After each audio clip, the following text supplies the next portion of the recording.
इस वक्त की बड़ी खबर का रुख करेंगे। सीएम शिंदे के घर पहुंचे गोविंदा, शिवसेना में शामिल हो सकते हैं गोविंदा। उत्तर पश्चिम मुंबई से लड़ सकते हैं चुनाव। बड़ी और अहम खबर, गोविंदा चुनाव लड़ सकते हैं, शिवसेना में शामिल हो सकते हैं। और सीएम शिंदे के घर पहुंचे गोविंदा। इससे पहले वो कांग्रेस से सांसद रहे हैं एक बार, और एक बार फिर से उत्तर पश्चिम से चुनाव लड़ सकते हैं गोविंदा। ये बड़ी और अहम खबर। इस वक्त की बड़ी खबर, गोविंदा फिल्म स्टार गोविंदा पहुंचे सीएम शिंदे के आवास पर और वहां मुलाकात उनकी हुई है। सीएम शिंदे के घर पहुंचे गोविंदा। जानकारी है कि शिंदे की शिवसेना को ज्वाइन कर सकते हैं गोविंदा, और ऐसे में उनको टिकट भी दिया जा सकता है। इस वक्त की बड़ी खबर, किसी जमाने में कांग्रेस से सांसद रहे गोविंदा अब शिवसेना ज्वाइन कर सकते हैं। संवाददाता हमारे सहयोगी अभिषेक शर्मा कनेक्ट हो गए हैं। अभिषेक, क्या शिवसेना ज्वाइन कर रहे हैं गोविंदा, और क्या उनको टिकट भी मिलेगा अगर?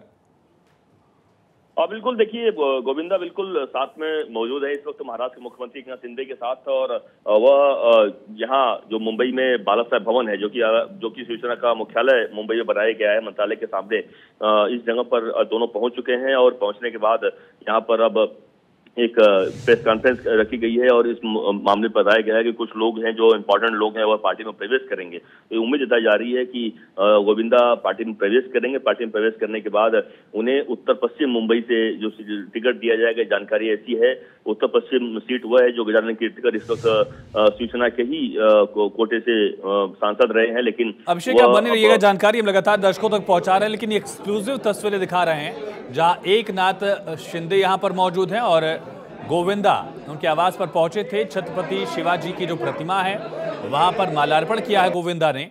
और क्या यहां प्रेस कॉन्फ्रेंस भी की जाएगी, क्या जानकारी दी जा सकती है, आधिकारिक तौर पर औपचारिक ऐलान भी किया जा सकता है, ये अभिषेक हमें बताएंगे। अभिषेक, पिछली बार जब सांसद बने थे गोविंदा, उस वक्त उत्तर सीट जो थी वहां से शायद सांसद थे, अगर मैं सही रिकॉल कर पा रहा हूं। लेकिन सुनिए क्या कह रहे हैं। बहुत बहुत अच्छा लग रहा है। कैसा महसूस कर रहे हैं?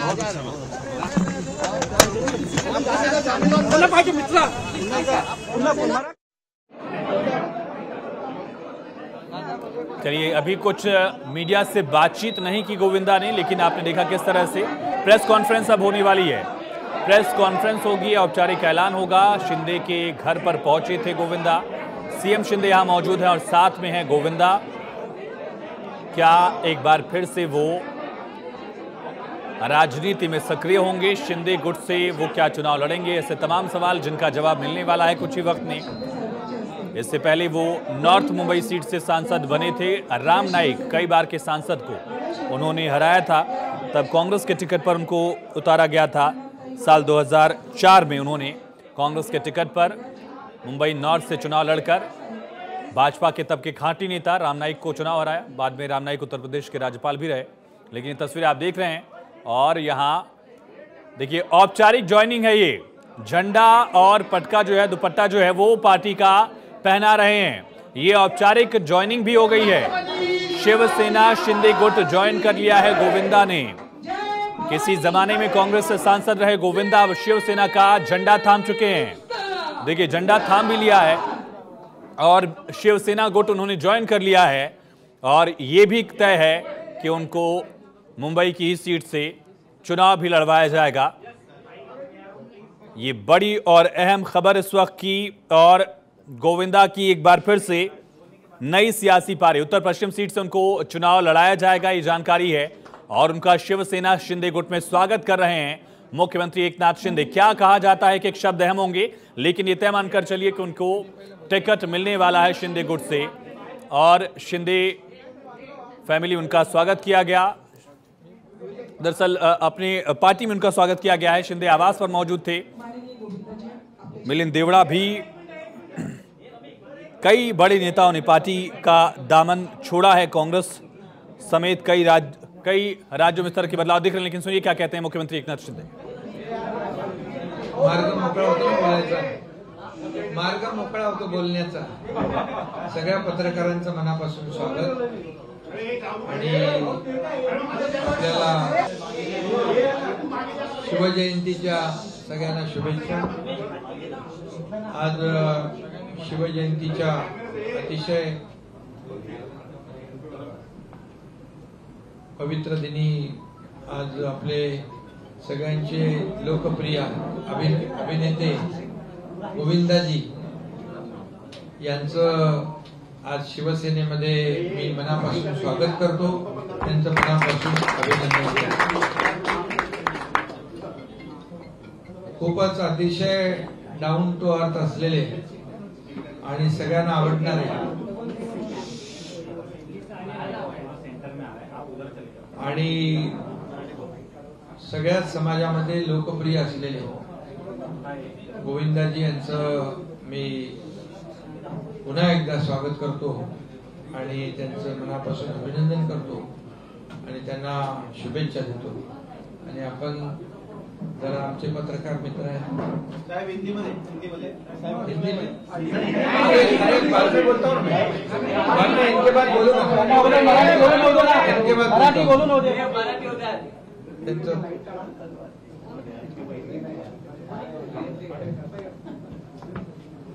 नमस्कार, प्रणाम, जय महाराष्ट्र।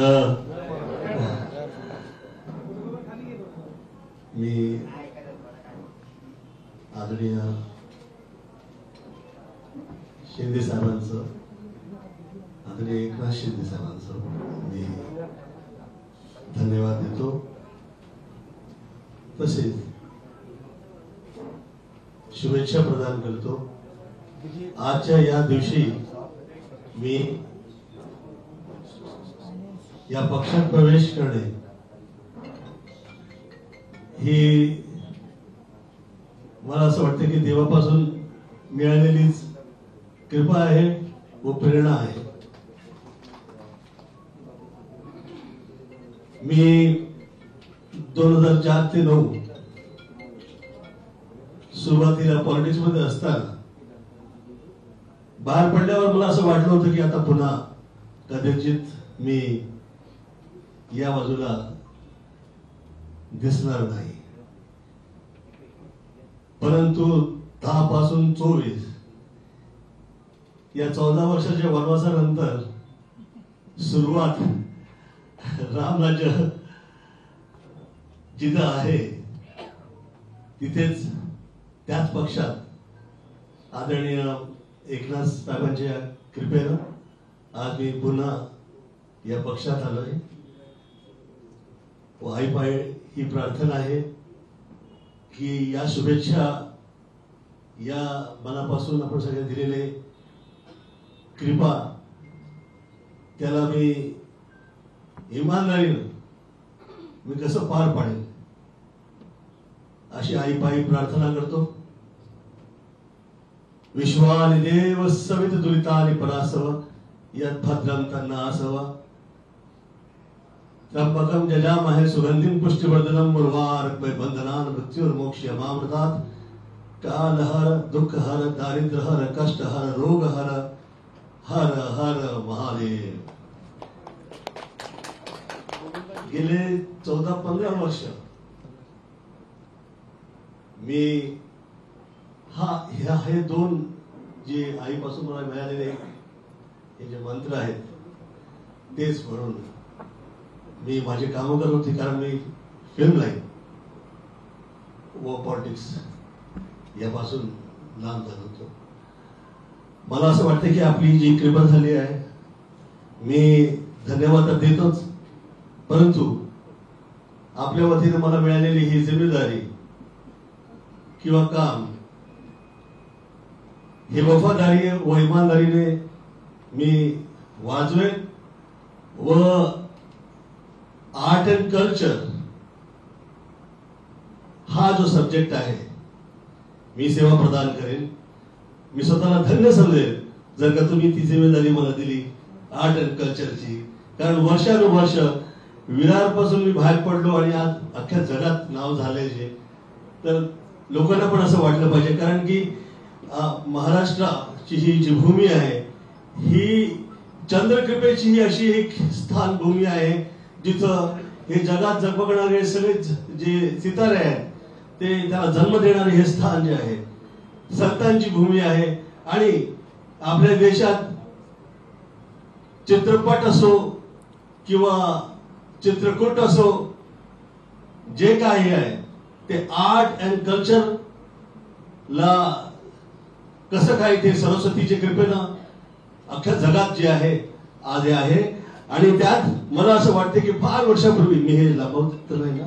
नाही अरे बाबा बिलकुल त्यांना पाहिजे जेवढं बोलाल ते. मला असं वाटतं की मी फार वर्षापूर्वी 10 मिनिटाची स्पीच दक्षिण बद्दल दिली होती.